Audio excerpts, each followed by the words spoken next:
Étudier les sacrifices dans l'Ancien Testament peut paraître étrange. Qui de vous aurait l'idée d'offrir à Dieu un taureau en sacrifice?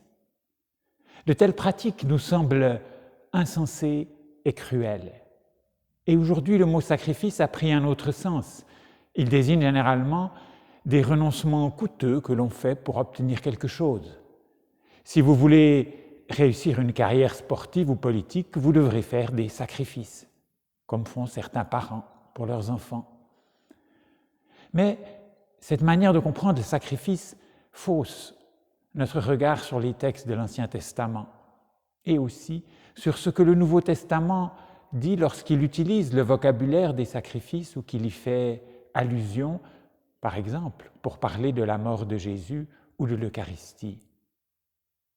Dans l'Ancien Testament, comme dans presque toutes les religions du Proche-Orient ancien, le sacrifice va de soi. Il est une composante essentielle du culte. On ne peut pas aller voir son Seigneur sans lui apporter quelque chose, un cadeau de ses récoltes ou de ses troupeaux. Ou dans d'autres traditions, pour que Dieu reste bienveillant dans son sanctuaire, il faut qu'il y ait régulièrement des sacrifices. Dans l'Ancien Testament, les sacrifices sont divers, les rites, les fonctions sont diverses. Et l'interprétation des sacrifices varie aussi selon les traditions. Découvrir cette richesse nous permet aussi un autre regard ensuite sur les textes du Nouveau Testament. Et puis cela interroge aussi notre pratique rituelle d'aujourd'hui. Comment aujourd'hui en Église célébrons-nous la louange de Dieu, la réconciliation, la communion, pas simplement avec des paroles, mais avec des gestes, avec des symboles.